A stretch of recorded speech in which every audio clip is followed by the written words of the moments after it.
Hey guys, so I have some information to share with you guys if any of you at home deal with really whiny dogs. Now this scenario may not apply to you, but if it sounds like you, hopefully it'll help you out a little bit, okay? I'm doing a one-on-one owner lessons for e-collar recall with a really great dog, and she whines a little bit whenever we're stationary. So if I ask her to sit and just at the side of the block, you know, to wait to cross, there's a little whining when she sees dogs. Nothing too major, no, knock it off, and she settled down and she did great. And the owner did great, but she whined almost the entire time while I was working with the owner. It became really clear that a lot of times when she would whine, he would lean down to pet her. Even if he would say no, he would have a hand on her and then maybe point with the other hand, no, sit, quiet, things like that. And she'd listen for about 5 seconds and then back to whining again, especially when he would remove his hand. So I pointed this out to him, and he said, yeah, he's noticed that as she's getting older, she's an adolescent now, that it's getting a little bit worse.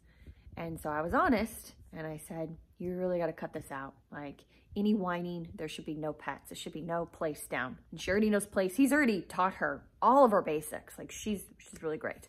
He's really great, with her.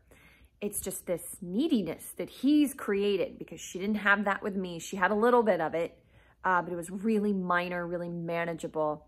And then it's constantly encouraged on accident by him. And he was like, well, you know, what do I do? It's such a sweet face. You know, look at that face. And I said, you got a choice. I said, you don't have to do what I'm saying. I was like, but if you've noticed this getting worse, this excitement, anxiety, this neediness getting worse, it could get a lot worse. And it made it really difficult for her to listen to him.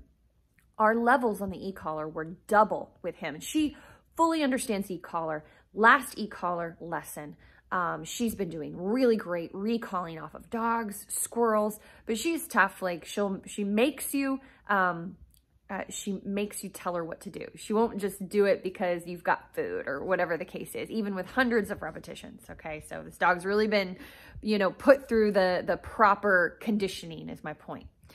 So anyway, we get to him and the levels are doubled for her to even pay attention. So I might be at a 25 or 30 for a squirrel, 50, 60. She kind of shakes her head, glances at him, and then thinks about going right back to it. And she was getting frustrated. And he's like, you know, well, this obviously looks different than what I saw when it was just you and her. And I said, again, that is the petting. That's the neediness. That's her not having a relationship with him where he does a valuable no. And so I was like, let me just kind of watch you walk her for a bit. So he's walking her, and there's another trainer there too. And we're, you know, just kind of helping him little things. And I start to notice that he is very regularly, when he says no, she doesn't listen until he uses the leash. But then she only listens for a few seconds. And he's like, good boy, gets excited, you know, starts, it's like a cycle over and over and over again. And I said, okay, so I've got it. She's only listening to the leash. That's it. I was like, does she listen when she's off leash? And he's like, no, because she's just a good dog. She just lays around the house. She doesn't get into anything. She's a gentle giant, large breed dog. And she's just on the couch next to him all the time. I was like, okay, so I'm not going to tell you to, you know, pull all your affection, even though that would be ideal for like a couple of weeks. And that would get a whole new brain reset. He was very honest. He's like, I'm not able to do that. He's like, I understand what you're saying. I see it very clearly, but I can't do that. I'm like, okay, I understand. So half of the time at night, she'll be in crate for like an hour. He still will crate her to just keep that up, especially because she was injured when she was younger, and she'll probably have more injuries, unfortunately, in the future and have to have surgeries. So she needs to be really comfortable in crate for recovery. He's great, you know, thinking through all this stuff, but she's either in crate or on the couch being pet. There's no in between. So my advice was, let's spend a month. Half the night she's out with you, but in place, not touching you. And then the other half, she can be on the couch. You know, let her earn it a little bit, and we'll see where we get. She's still going to have really tough whining issues. I told him that he'll have to do triple the amount of repetitions of recall than I would have to, because they're having relationship issues. This is a relationship issue. I'm not saying you have a bad relationship with your dog. I'm just saying you don't have a relationship where you've got more respect, where she'll listen to you more easily. It's like she's going to put you through the paces. She's going to blow you off more, which is also going to make her more frustrated and have to be corrected more. I was like, I don't want that.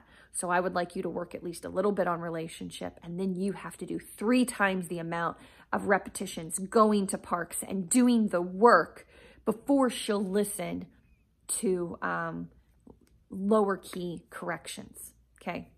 I hope that makes sense to you guys. So I'm unpacking this because I want that to really make sense to you guys, is that people wonder, well, why does my dog do so much better with the trainer?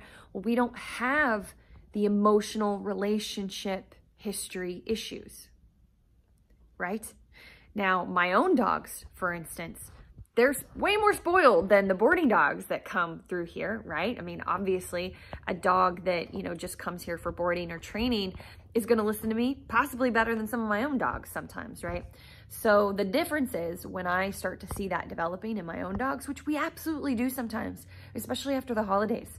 I'm like, okay, get off the couch, place, and they're just looking at me. I'm like, oh. So I can catch that early and be like, none of that. And I tighten back up their routine. I cut back on all the free affection I'm giving, and I work them a little bit more to get them more balanced out, because that's what I have to suit my lifestyle. So just make sure, guys, your expectations match what you're putting into your dog and into your relationship with your dog. Okay. So hopefully that helps. This guy was really understanding in the sense of he understands that he'll have to do more work, much more work, and forever, not for now, forever have to do more repetitions with this dog to keep her crisp in order to still be able to honestly spoil her a little bit. But he is going to tighten back up and kind of do that half and half that I mentioned. And I don't know how much that'll help him. I really don't. It was pretty bad. And sometimes when it's pretty bad, you've got to go drastically in the opposite direction for a while. Weeks, months, ideally, in order to see a huge turnaround. And it's also less confusing for the dog that way. It's floating in the middle that makes it harder for the dog, because it's not a clear boundary. But if you go in the opposite direction of like, okay, I'm going to really challenge you. No more free affection at all. No more pets for that cute face. More accountability. And you do that for a while. It has an easier effect on the dog, honestly. You'll get some initial pushback with some dogs, but overall, it tends to be easier. So anyway, I just wanted to share that story with you. I think that this is a really common issue.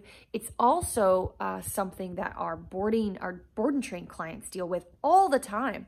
They go through this level of strictness, and then a year later, some stuff is popping up again, or they have a change in their life, like they've had a baby, or they've moved, or they get another dog or something like that. And all this comes back. And then I start asking them questions, and I find out that, yeah, the dog is free roaming in the house all the time. There's no more place duration because they're doing great now on the walks, which I appreciate, but you always need some balance. You always need some balance, guys. Anyway, I hope that helps some of you out there, gives you some insight into what might be going on with you and your own dog and your relationship. Maybe just take a look at it, and feel free to ask me questions below.